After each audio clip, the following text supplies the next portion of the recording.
Hi everyone, welcome to Consider Justice Canada. Today we are going to be doing something a little different. We are going to be watching a video about human trafficking and their stories.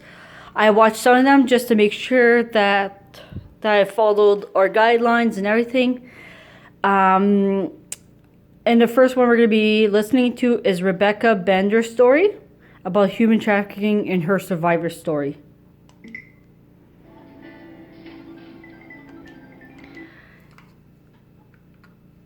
One second.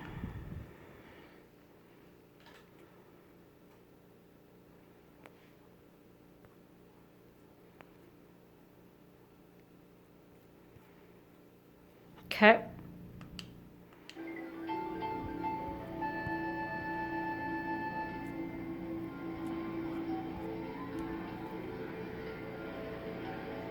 Oops. I just want you to see that one.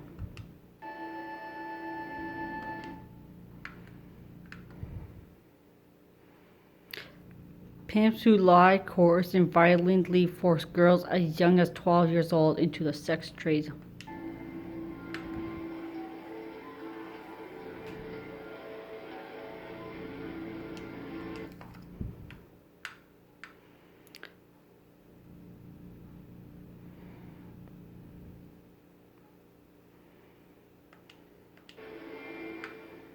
I was born and raised in a small town in Southern Oregon, and I was a good kid in school. I grew up in a normal middle-class family.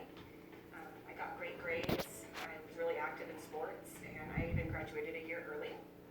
I was accepted into Oregon State University, and I had my dorm room already assigned, and I was really excited to move up to Corvallis. But that summer I got pregnant by my boyfriend, and I had to make a real tough decision whether I was going to keep my baby and unenroll from university or get an abortion and keep it all a secret. And that was a really tough summer for me. After I had the baby, I had some friends that had gone up to U of O to go to college, and they had an extra room in one of their apartments. It was at that time that I met a boy or a guy who pretended to take interest in me. I really thought he liked me, and we got along really well. He was really funny and charming, and he had a nice car, and he always picked up the tab. He had nice clothes, and he told me he was a record producer, that he had a band up in Portland, and that's why he frequently went out of town. There's a saying that says when you take a child by the hand, you take the mother by the heart, and I really think that's what happened for me, because I had this new little girl and this man who showed this desperate attention towards her, like he wanted to really help make this family that I really wanted for my daughter. And he invited me to move in with him after about 6 months of dating, and I was really excited.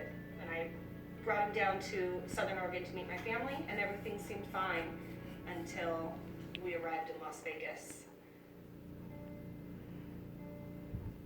He said we were moving there because that was the entertainment capital of the world, and being a record producer and having a band, that's where they were going to get the most gigs and the most jobs, and that's where his job was leading him. So I desperately wanted to go with him, to be with him, and to start this family that he promised me. He pulled up to an escort service, and he said, "This is how it works in Vegas. I've spent a lot of money to get you here. I put first and last on an apartment. I filled your fridge up with food. And you're going to need to earn that money back." And I felt trapped. I felt like, how am I going to get out of this? And you didn't know if you were going to live or die. You didn't know what he was going to do or what he was capable of. And so it was really scary. I can remember just running through the casino thinking, like, these people don't even have a clue what's going on. They're just, cha-ching, cha-ching, Las Vegas, yay! And they're doing all this stuff, and I'm running for my life. I'm running from a man that has forced me into doing things that I didn't want to do. When you have a trafficker that's waiting at home with your child and says, if you don't bring home $1,500, you're going to find your daughter out on the corner, I think I was probably more frightened to go home than I was to be in the room. Because if you got robbed, it was your fault for being stupid. If if you got raped, it was your fault for not watching your back. Anything that happened to you was typically your fault, and you incurred more punishment for allowing those things to happen to you. So it made you always walk in fear of your trafficker.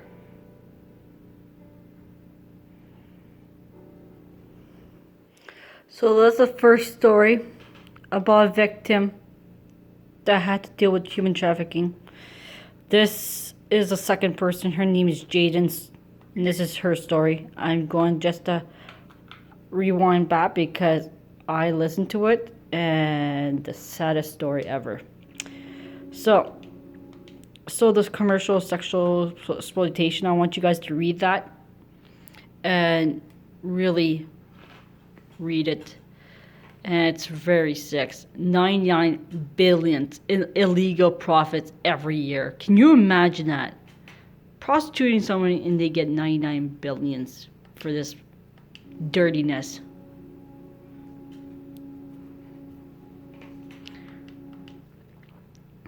And look at this number, guys. This is crazy.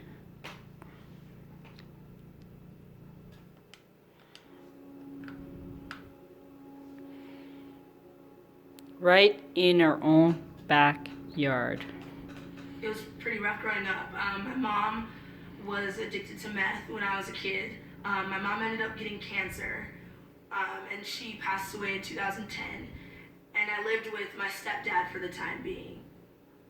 It was one day I was at school, and my teacher had asked me what was going on with me. I just started crying, and I'm telling him, my dad's abusing me. My mom just passed away. He looks at me in my eyes and he's like, Jaden, I'm so sorry this is happening to you, but I'm gonna have to call CPS. I was in contact with one of my mom's family friends. After everything is all said and done, they get me to move to where she's at. And there's this one day I came home from school and I was a little bit late, and she just got really angry, and it was so quickly. She's like, I don't want you here anymore, I'm gonna call your CPS worker. I'm like, okay. Then I walked out the door and that was that.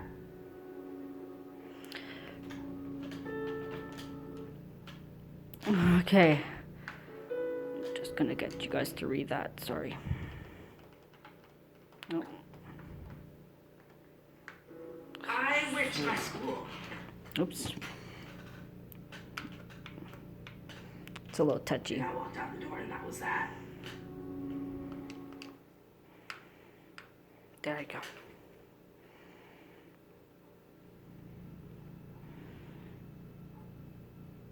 It says last year, 1 out of 6 runaways became child sex trafficking victims. 86% were in the care of social services or foster care when they ran.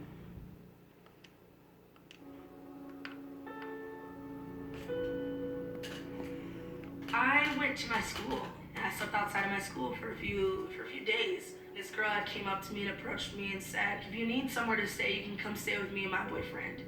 So I was like, where else am I gonna go? Like, I don't have anywhere else to go. And there was about 4 or 5 other girls living in the house with us. And she had told me, she's like, this is my boyfriend Joker and he's gonna take good care of you. Joker was very nice to me. He would take me out and we'd go to the movies and he'd buy me clothes and he'd get my nails done. And it was one day, Joker came up to me and asked me, I'm sitting on the couch. He's like, we're gonna go out for a little bit. Do you wanna come out with us? I was like, sure. We pull up to this motel. It's me and this other girl. We go into this motel. She meets up with this man and she's talking to this guy and they're exchanging some words and they're talking about sexual things, and I'm starting to catch on and things are starting to click in my head, and I'm like, that's why you were so nice to me. And I'm watching her as she takes her clothes off and she lays down for this guy and he has sex with her, and I'm looking at Joker and he's sitting there with this blank face as if it's something normal. After everything's finished and he pays her, Joker sits down and tells me, I'm not asking you to do what they do, but I'm asking you to sit in on every appointment that we go on. I don't want you living here just for free. And he's like, this will be your way of paying me back. And I did. For the next 3 months, I sat in on every appointment that every girl had. The first couple of times was really hard for me, but after a while, it was just It was a thing that we did. You know, when you don't have anywhere else to go, you do what you have to do.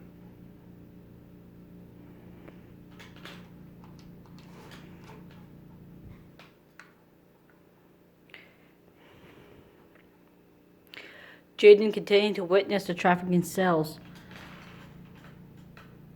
selling girls in the house for sex, including an 11-year-old.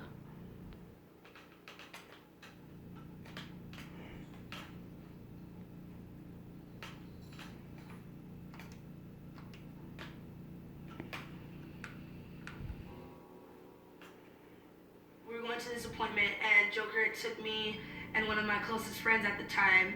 We got into the room, and the dude's sitting on the bed, and he's looking at me the entire time. And I'm like, what are you looking at? And he's like, I want her. And I'm like, I'm not doing this. And he's really angry, and he's like, so you're telling me you're not gonna give me what I want? He goes in his pocket, and he pulls out a gun.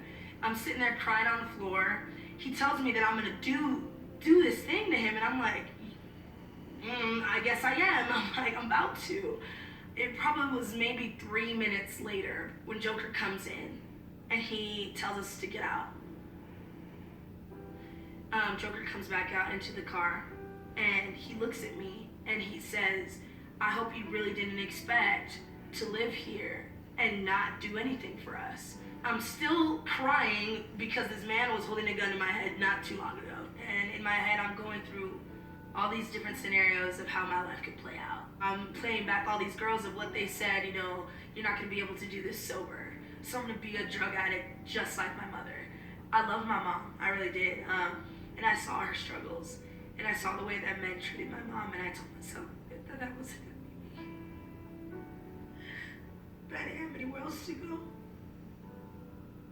We get home, and Joker goes back to his room, and we're all sitting out, and we're just talking about everything that had just happened. And we haven't heard from him in a while. He was quiet, and he didn't come out. And so we go in there to check on him, and he's basically, I'm pretty sure he overdosed because he's foaming at the mouth.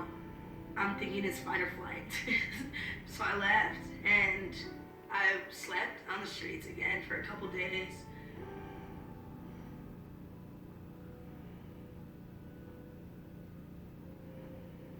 And it was hard for me because I was constantly looking for somewhere to stay. I had a mentor of mine, and she had asked me a couple times, she's like, why don't you come to church with me? So I go to this church, and I meet this family. We probably met up like twice, in all honesty. It was only like a couple times that we saw each other.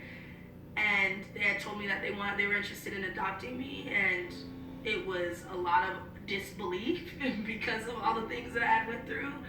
And they were like, you know, this isn't a temporary thing. You know, we're not asking you to be here, you know, for just a short period amount of time, but we want you to be here with us. You know, we love you. We want to take you into our family. And I was like, heck yeah. So I've been with them ever since.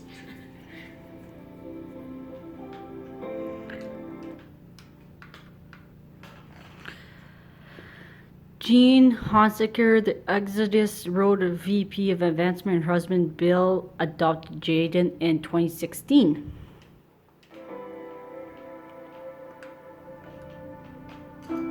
She now lives with them in Arizona.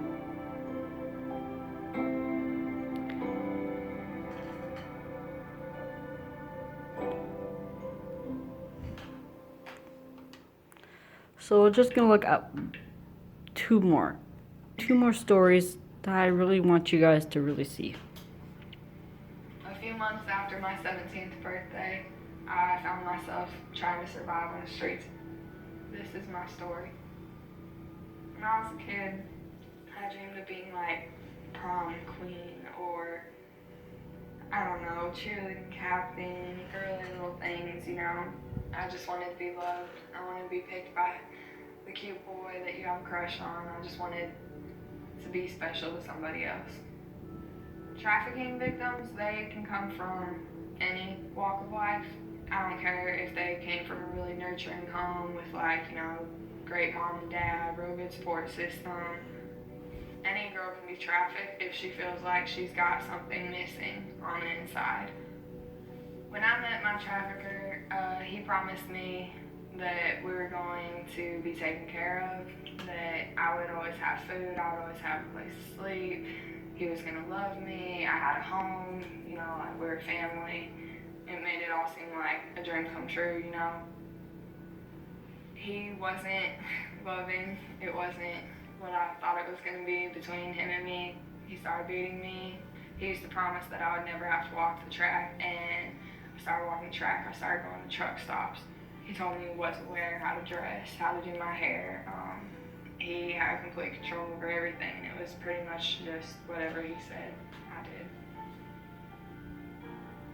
I think every parent's nightmare is to find out that your child is missing.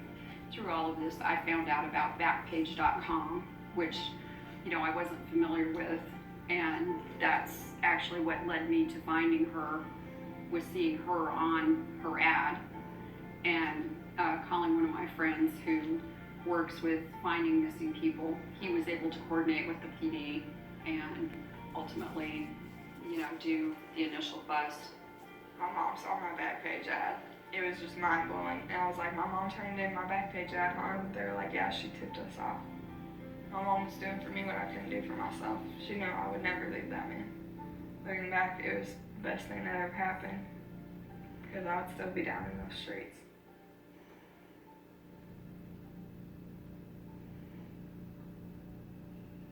And slavery came into my life when I was in a facility down here in Nashville. My therapist and I just had an instant bond, and I started telling her everything. And she was like, I'm gonna introduce you to somebody. And then Sheila came and met me. It was awesome. She was just so loving. She was just like, I've got a company and you're gonna love us and we love you. And she meant it. At first I used to really own the tattoo. I used to be like, I love this tattoo. And then I got into treatment and I started realizing I was literally branded against my will, like a piece of property. I wasn't my own person anymore, I was his. Because it's very easy to be able to be like, I'm not dirty anymore. They're not a part of me anymore. Until you realize they're literally a part of you across your neck. That's not something you can ignore, that's not something you can cover up easily. Sheila said, we can get that off of you. And then I went to my first session and I remember just feeling so independent for the first time, like completely separated from him. And I remember feeling like so excited because I was just like, I'm my own person now, you know, and it just makes it that much more real. It just goes right along with my healing process, you know, because it takes a long time. And so does getting a tattoo removed. I can't say enough good things about in slavery. I mean, Taylor was working hard when she was in the facility, but once in slavery came into the picture, she formed that bond with somebody that was also a survivor that could say, you know what, you're still a human being, you're still important, and you know what, this is not your whole life story. The biggest part of it, I think, was, well, I know, was it helped her to cross that bridge from being a victim to being a survivor.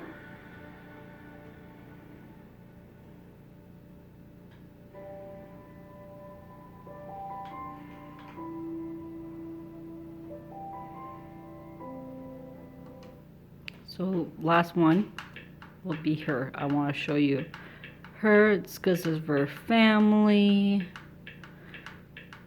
It's all about human trafficking. But this one is sad. This will be the last one, guys. All young girls have dreams, don't they?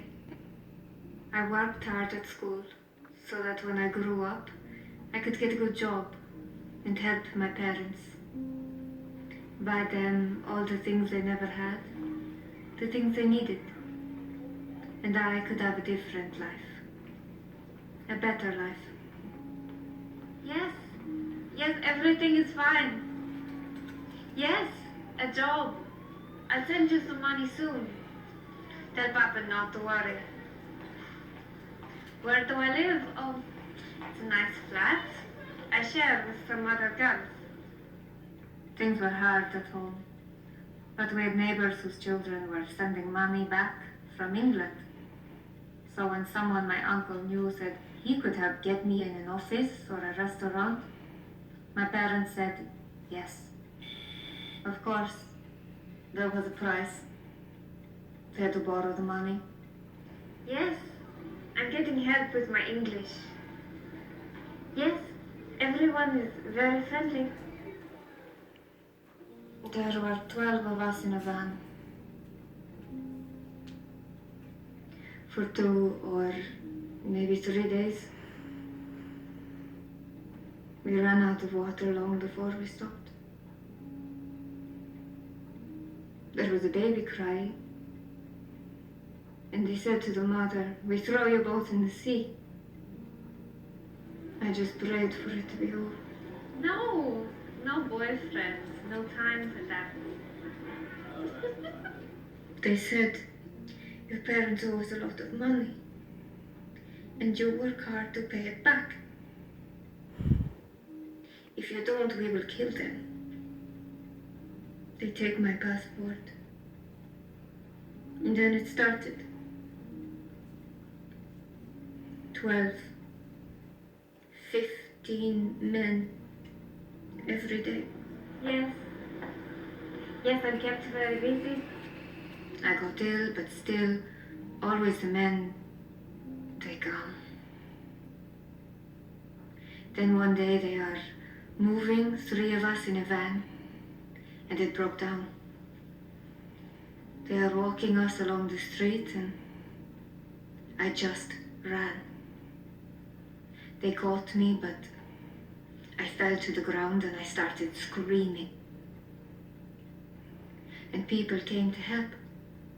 And then someone called the police. They arranged for me to go to a refuge that helps trafficked women. I'm beginning to get better. My English is getting better. And I'm helping some of the other girls. Most of all, we are safe. But I know that there are others still trapped, like I was. And other girls in the same situation can be helped too, given hope that things can change. Will you give them that hope?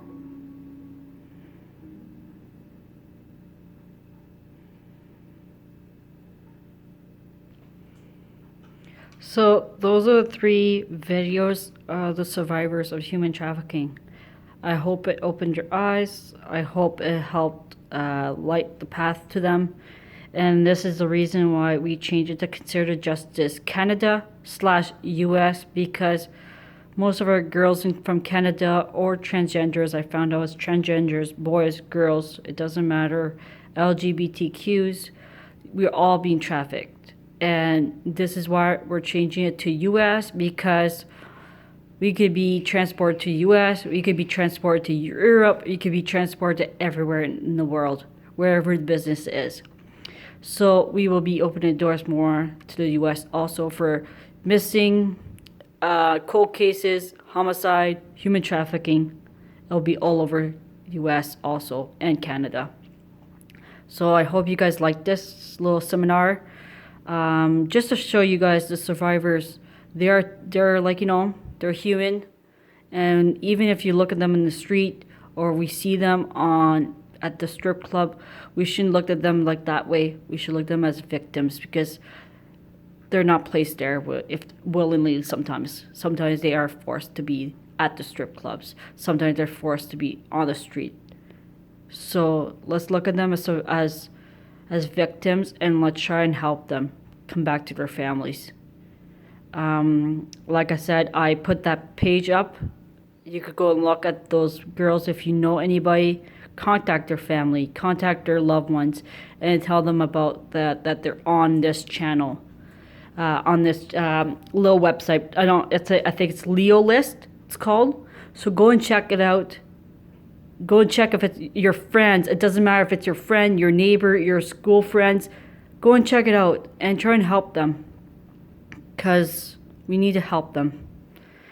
So my name is Amanda, and have a great day, guys. It was a very hard one. I'm sorry for making it a hard day, but just want to show you guys this. Thank you. Have a great day. Bye.